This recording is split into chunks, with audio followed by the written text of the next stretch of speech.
This is Captain's Log with your host, Captain Mark Gray. Welcome aboard. Please welcome our guest, Mr. Bob Armstrong of American Marine Surveyors. Bob, could you explain to our audience what a survey is?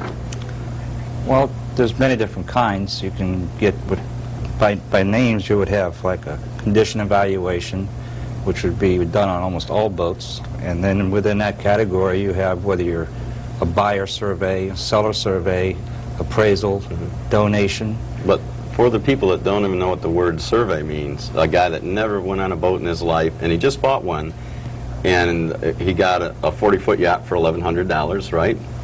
And his buddy said, well, make sure you get it surveyed. And he goes, what's that? Well, could you explain to a new person, you know, not into boating, what would be entailed, what happens in the process? Basically, the reason for a survey is to find out the condition of the vessel, whether it could be a dock or a boat, a barge, a dry dock, any kind of vessel that goes in the water is a marine type survey. And what you look for is a competent surveyor to go look and find out the true condition of that vessel, to see if it's seaworthy for one thing, that it has all the proper equipment aboard it, and that it is properly installed. And then within that same survey, you figure out the values of the vessel as its condition is at the time you survey it, and then you figure out a replacement cost for that vessel. Then the insurance company uses that, if that's what you're using it for, to give you a rates for your insurance. And how much does a survey cost? How are the rates calculated? Some surveyors have a flat fee, but the majority of the surveyors nowadays have a gradual fee by length of boat.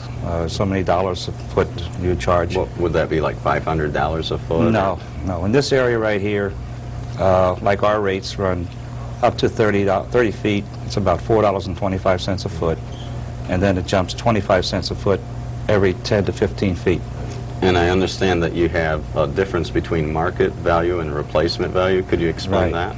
Okay, the market value is the value placed on a boat in the market where it's being sold.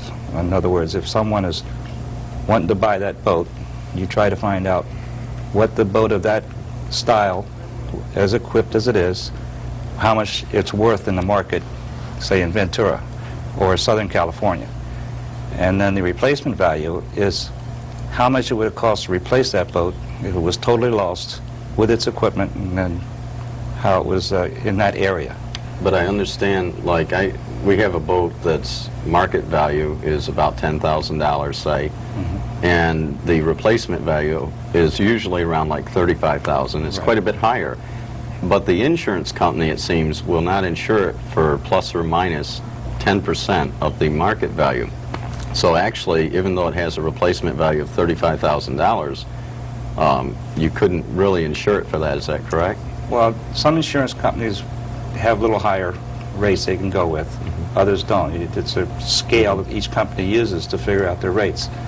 But they're going to insure the value based on the appraised value for market, plus or minus so much expense, or above that amount, plus the way it's equipped.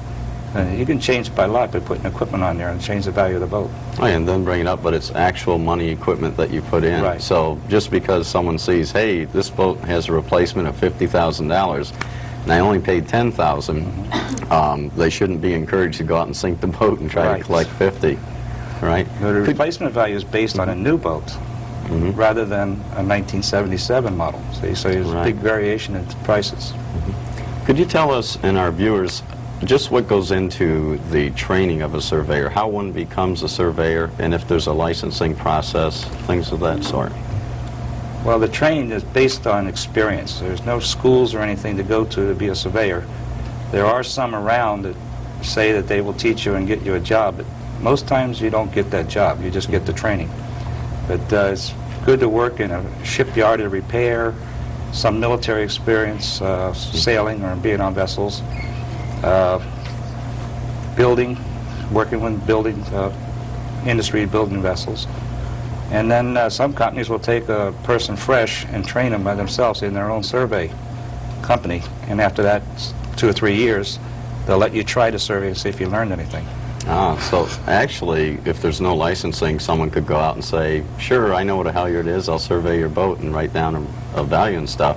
But I do understand that banks will not take surveys except from people that they have faith in. Is this correct? Right. What it is, the good surveyors are based on their notoriety, whether it's good or bad, and then what companies have a good reputation, because they'll only hire good surveyors.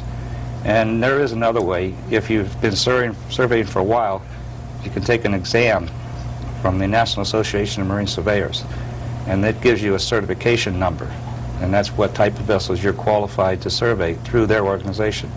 And a lot of the industry uses them as a guide to get good surveyors. So the long and short of it is there is an accreditation type process to where people aren't just walking out and doing surveys and charging you $4 or $5 a foot. I can guarantee you there's accreditation. That's a 5-hour test, and it's hard. I've taken it. Could you tell our viewers briefly about your company, how it got started? Well, there was 2 or 3 of us were in Singapore one time. We were all going to retire about the same time. So we said, let's see if we can buy a survey business. We had been doing it for 10, 15 years in the Coast Guard. So one guy came back, and the guy was going to sell his business, so they drug the money up and they bought it. Well, unfortunately, I was touring the United States after retiring, so I wasn't able to get on it. And then they bought the company in Long Beach. They opened an office in Singapore. They worked for about 3 years. Then we opened an office here in Ventura, and it's just growing from there. The next one's supposed to be either Honolulu or Santa Rosa. That's incredible. So it's over quite a few, years that this has come about, not Right. just something that you opened up locally. Right. We added up the years here last year, and out of the naval architect and all the surveyors, we've got 135 years experience. That's quite a bit. Well, we'll be back.